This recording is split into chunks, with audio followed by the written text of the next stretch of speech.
Bit of breaking news just coming into us that Prince William and Princess Catherine have issued a statement regarding Andrew Mountbatten Windsor and Jeffrey Epstein. A Kensington Palace spokesperson has said the Prince and Princess of Wales have been deeply concerned by the continued revelations. Their thoughts remain focused on the victims. Let's go to our reporter, Jack Carson. Jack is live in Riyadh this morning in Saudi Arabia to tell us more. Jack. Thank you. Of course, this statement coming now just hours before the Prince of Wales is set to touch down here in Saudi Arabia ahead of this three-day visit that we were speaking about in the last hour. So, of course, key that the Kensington Palace spokesperson have released this statement. I'll just repeat it again for you. That the Prince and Princess of Wales have been deeply concerned by the continuing revelations and their thoughts remain focused on the victims. Of course, the Princes and Princess of Wales supported, as a Kensington Palace spokesperson puts it, the King's leadership back in October in the sentiments of Buckingham Palace's statement. But of course, the Kensington Palace wanting ahead of this visit to Saudi Arabia, where the Prince of Wales, of course, will undertake many engagements across the country, to really provide full clarity on where they stand, on where the Prince and Princess of Wales stands. Of course, back home, there are continuing revelations every day with the continuing emergence, of course, of Epstein files, which involve, of course, the former Prince Andrew. And really, Kensington Palace almost wants to get on top of this so that it doesn't overshadow the visit. Of course, this is a key visit, not only for the United Kingdom and His Majesty's government, but also, of course, for the Prince of Wales, meeting what will be the future king of the Kingdom of Saudi Arabia. He himself a future king. This is not only to ensure diplomatic relations going forward between the United Kingdom and the Kingdom of Saudi Arabia, but also, of course, for him as a future king. He could be the king for the same decades as, of course, as the Crown Prince Mohammed bin Salman. So they're wanting really to make sure that the Epstein files and the continuing emergence of information that we get from those doesn't overshadow, of course, what is a really crucial visit for the Prince of Wales. And just to reaffirm the statement that we've got from a Kensington Palace spokesperson this morning, they can confirm that the Prince and Princess of Wales have been deeply concerned by the continuing revelations and their thoughts remain focused on the victims. Appreciate it. Thank you. Live from Saudi Arabia this morning. Thank you very much indeed. Listening to what Jack's had to say, breaking that news there. We've got Royal Correspondent Katie Nicholl. Katie, this comes on top of pressure, which we see reported in many of the newspapers today, that the Queen should have done more during her lifetime to apologise for Prince Andrew. And now that pressure's been passed to the King, King Charles, as to he should apologise for his brother, should he? I think that William and Catherine have struck the right tone by issuing that very brief statement, making it very clear their empathy is with the victims. I think there was such a lack of that on Andrew's part. Yes. Whatever has happened, and he's still not testified, he never expressed any empathy, and I think that was a massive gaping hole in all of this, and the King recognised that and moved quickly to fill it. We saw that, as you mentioned, Damon, in the last section about Prince Edward stepping in and making that comment, and now we're seeing the Prince and Princess of Wales following that. So there is clearly a message coming from the top, from the King. Should the King go so far as to apologise on his brother's behalf? There's a lot of speculation in the papers that he should. I think really the only person who can apologise and for it to have any real meaning is Andrew himself, and yet he seems reluctant still to do that. But as you say, the pressure has fallen to the King, to the point that over the weekend there were protests outside Buckingham Palace and, calls for the King to wade in and comment. I suspect there's a strong reluctance on the palace's part for the King to say any more than he has done. I think what's interesting, and as I said earlier, there was every chance he might have been asked about this while in Saudi Arabia. I mean, William has been doorstepped, as we call it, before.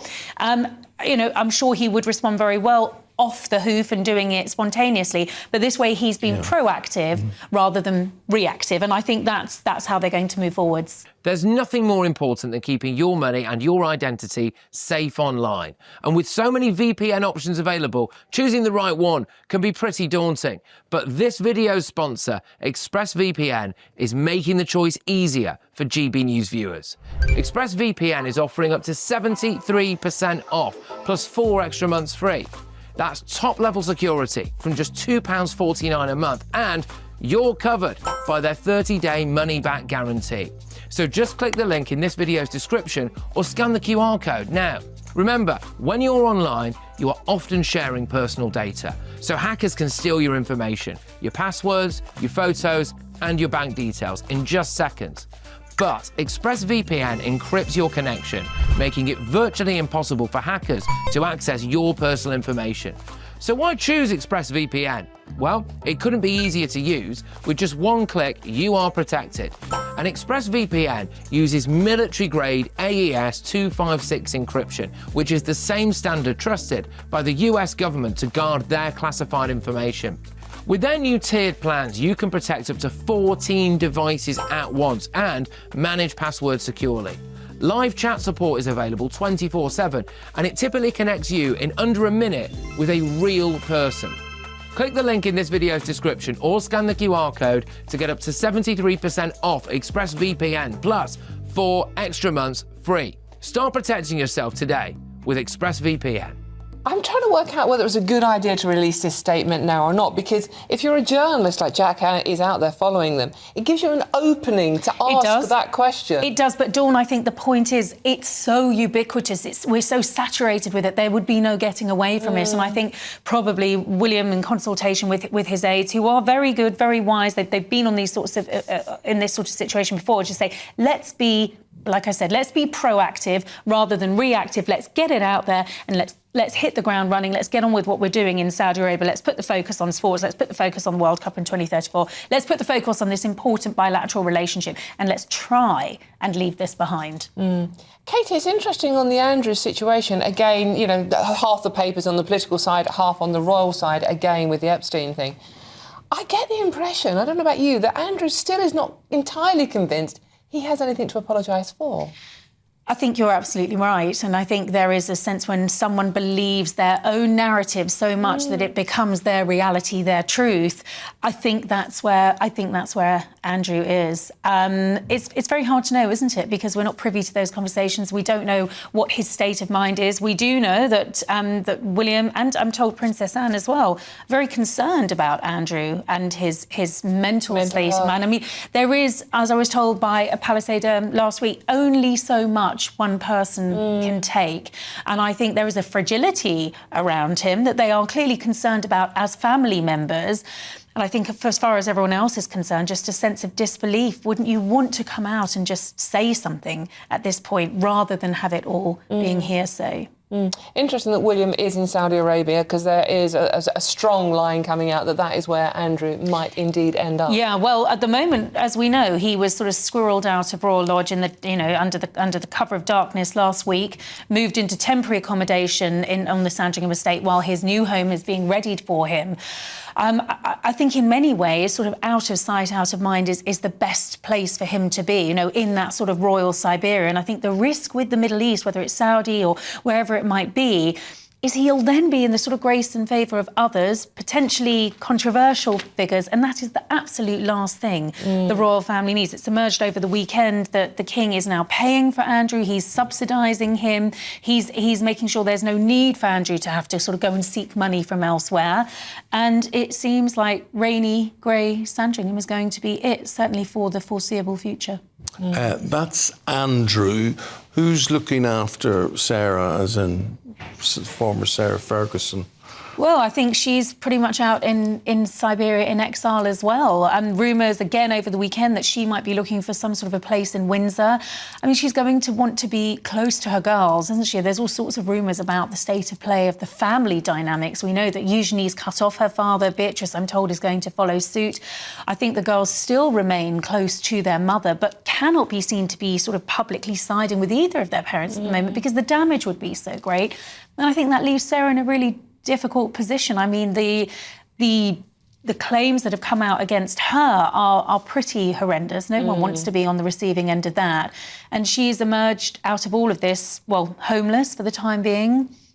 There don't seem to be many people rushing to her defence to support her. So I would imagine it's a pretty desperate place to be in the York household for all 4 of those family members. It's interesting, though, coming back to, as Catherine and William had this morning, the important people in all this, and those are the victims. Absolutely. And so while we were discussing Sarah and Beatrice and Eugenie and Prince Andrew's mental health, let's not forget the girls excluded, obviously. They got themselves into this situation. They absolutely did. And I think, you know, the royal family have been very proactive in aligning their sympathy with the victims. I mean, you've got a queen who does so much work for women who have been the victims of domestic violence.